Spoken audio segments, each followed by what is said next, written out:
want to take a minute and kind of talk about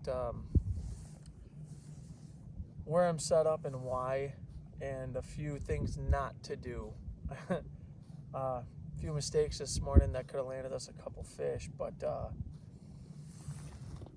first off, I want to talk about drag tension. I had a fish come in, hit my jig and wrap, pretty good sized fish, you know.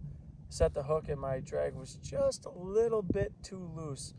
When you drop your lure down there, just give her a quick, you know, there's a good pressure there before that drag starts coming out. Mine was a little bit too loose. I could almost tighten this up a little bit, but I don't want to go too much where you set the hook and you break off. Another thing is I had a flag on my iFish Pro, and it was taking a little bit of line, but I should have maybe let it just take a little bit more. You want to get that fish to actually eat it, because they'll clamp onto it, and they'll kind of swim a little ways with it, you know, most of the time, I guess. And if you get over there too fast, all these people run to their tip-ups. Well, I did, because I didn't want it to snag up like the line on the iFish Pro, but just let it eat it a little bit more than you think. I mean, you got time. It's just going to swim with it. So a couple tips there. I'm just trying to get out late ice. I don't know if you guys can see behind me. Let me see. Yeah, that's all open water, maybe 60 yards that way.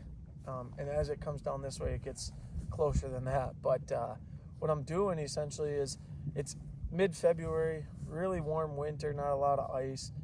I'm trying to pinpoint some of these shallow structures, you know, 9 to 15 feet. And I'm just trying to drill holes all the way around it, across the top of it, set some tip-ups out, and, you know, move them tip-ups every hour or so.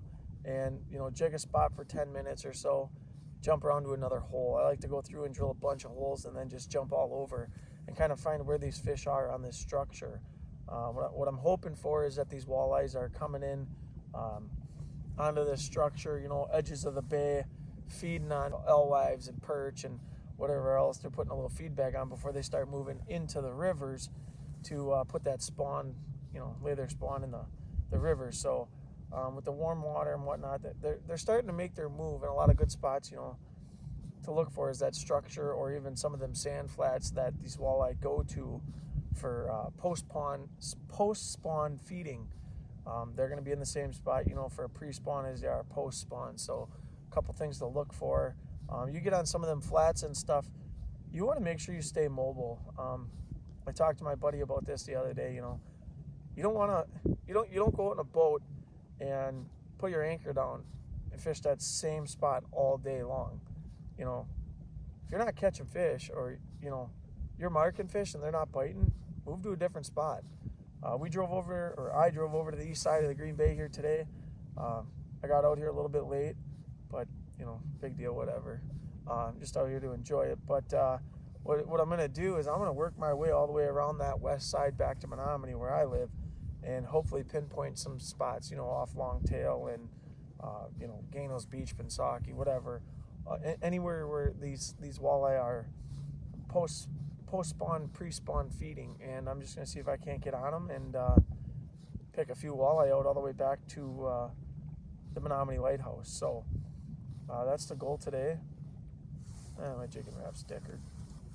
But I just want to talk about a few tips. Hopefully we can get on some fish today. I just got back to the house. So I made some tips and stuff and had some fish on that first spot. I couldn't quite get out to the tip of it, but we kind of worked that structure, whatever. I always say we, I don't know why. But anyway, worked that structure. I went down by the Metro launch. There's ice there, but not enough of it. So not enough for a boat, not enough to ice fish. There's none in the river, no ice there. I worked my way up towards O'Connell and, excuse me. Got to O'Connell, and a really good spot that I trolled, actually, in one of my other boating videos, me and Levi. It's a really bad video for sound, but I tried getting out there, and there's this huge crack. I'll show you right here. Oh. And I couldn't cross it.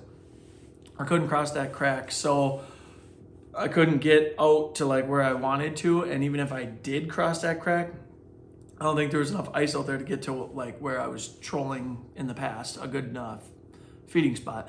So then I worked my way up towards the Peshtigo. I went out of the Peshtigo harbor there and had no marks whatsoever. I just tried working that edge there. They kind of feed out in that sand flat before they move in, but I think it's a little bit too early for that.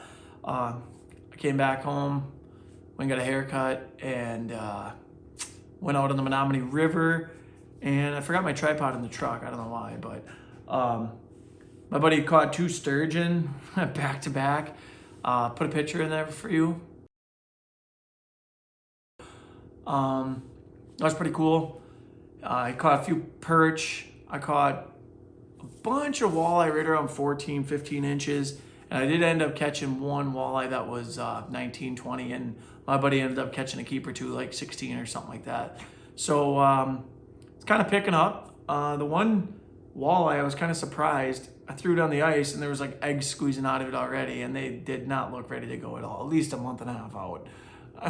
Seems like anyway. So that was that. I didn't get any pictures and whatnot. Tomorrow morning I might try out by the lighthouse if I can. Otherwise, yeah, find somewhere to go and see if I can't get some footage for you guys. But this was kind of a trial and error day. You don't catch them all the time. We did get a few today, but yeah, that's what I know. Just some tips and stuff. It's almost like you got to hit it just right with the ice and it's only a couple day period where you can hit that ice right before it's gone, that them walleye will be there. Otherwise, then it's boat trolling. You know, you can troll for the pre-spawn and whatnot. I should have my boat back in like 3 weeks, maybe a month or so, something like that. 3 weeks. So ice will be gone by then, and we will be fishing. So more to come. Thanks for watching.